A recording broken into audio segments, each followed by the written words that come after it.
Hey guys, I'm Josh Beachum. We're here at SEMA in Las Vegas. This is my 2005 Excursion, and this is my episode of the building. I'm in it just to rewrite history, cause I'm in the mood to label us the leaders of the new school. This ain't for the radio, can't find this on YouTube. This the type of killing that these critics ain't used to. Victorious, victorious.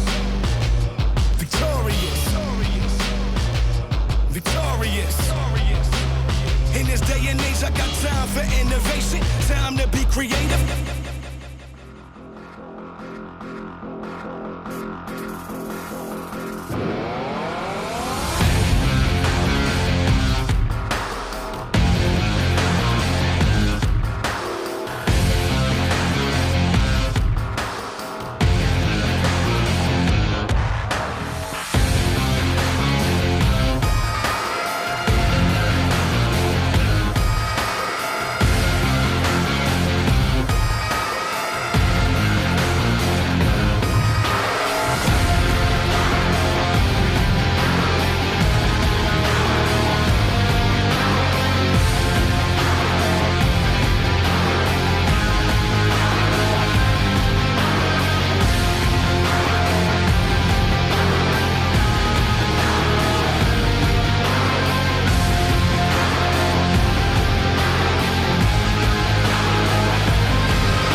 Pretty much as a hobby from when I was much younger, I kind of toyed with all different kinds of cars at that time before I got into trucks.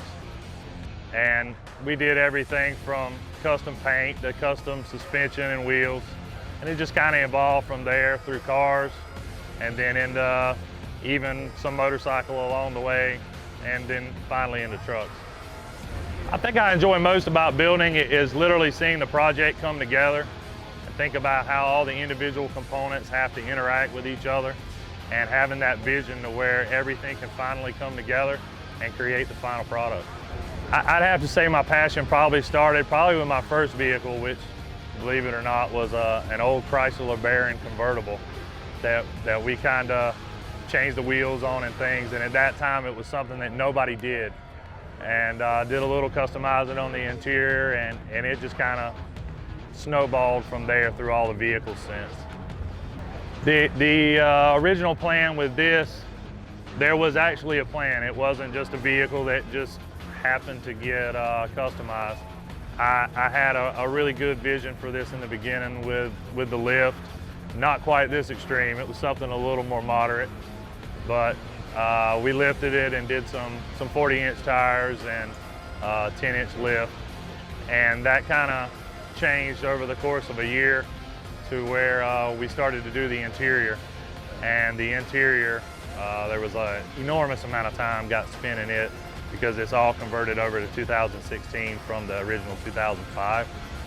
And once we got there, there was so much time invested, there really was no turning back at that point. So we just kept the ball rolling and wound up here at SEMA. To give you a little more background in the suspension, it's more of a full custom one-off lift.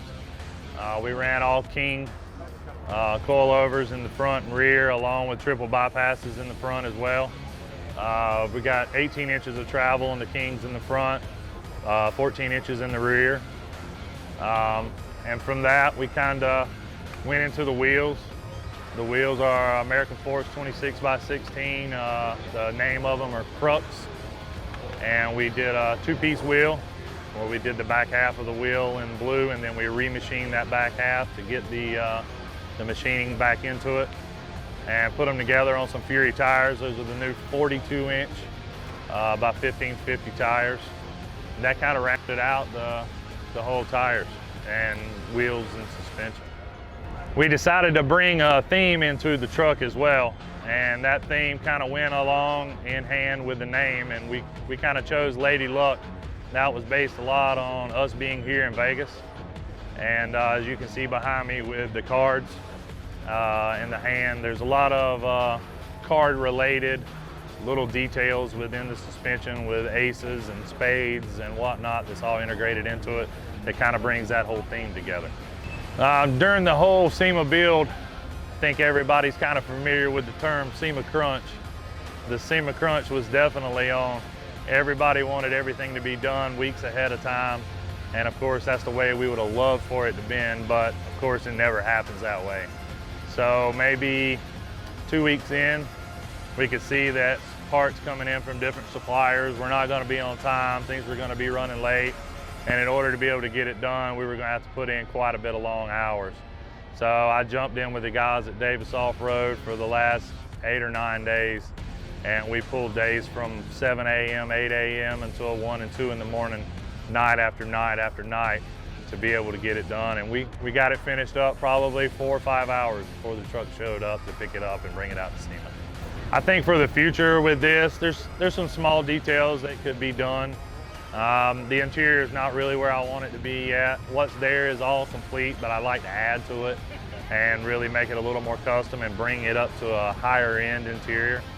And there'll probably be some more performance mods in the future to go along with it as well. There's most likely another vehicle sitting in the corner somewhere that'll slowly make its way back to something maybe as good as this, we'll see. In order to kind of get to where we are here now at SEMA, it's pretty much a really long process for me, it was anyhow.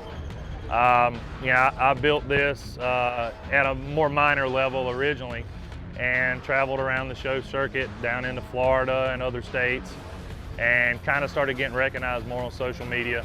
And as social media kind of took it and ran with it a little bit, other people started to pay attention.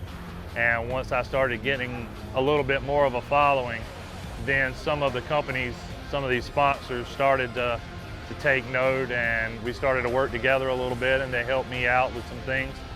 And from there, we pretty much got offered, hey, you want to bring this thing to SEMA because we really think that this is going to be a great build. And it didn't take me but about 3 seconds pretty much to say, absolutely, I'm in. It was a culmination of a lot of people's efforts. All the sponsors, everybody who had a hand in working on it from day one, which was a lot of people. And everybody that was involved with it was constantly messaging, hey, how's the truck? Hey, send me a picture. And everybody wanted to be involved with it, even if they couldn't be directly on site with finishing it up before SEMA. But to see everything come together and everything work as it was intended, and when we turned the key, everything worked, it's the best feeling you have ever had. I think the reason why, I've spent so much time in this is just because it's my passion. It's something that I've been involved with for a long time, and it's a part of who I am. It's something that, I kind of thrive on. And being able to have that project in the background and to be able to do whatever you're coming up with for the next new idea just keeps that whole fire burning. If I had the chance to be able to start over, would I do anything any differently? Probably not at this point, because this was exactly what I wanted to do from the beginning. I probably took it to a higher level than what I ever thought that I would, but as far as if I wanted to start over completely, I don't think I'd change a thing. I think from a standpoint of where my friends and family look at all this, I get a lot of support from everyone, I really do. A lot of my friends are also involved in the car show scene and the car building scene.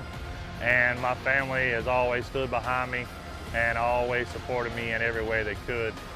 At times, it's kind of tough being taken away from everyone because you spend so much time on the build, but everybody was always very understanding, and in the end, I think everybody realizes the product was worth it. Thanks a lot, guys, for watching my episode of The Builder. If you get a chance, check me out on Instagram at Lady Luck Excursion. Give me a follow and keep following, because this thing will be forever changing. Thanks.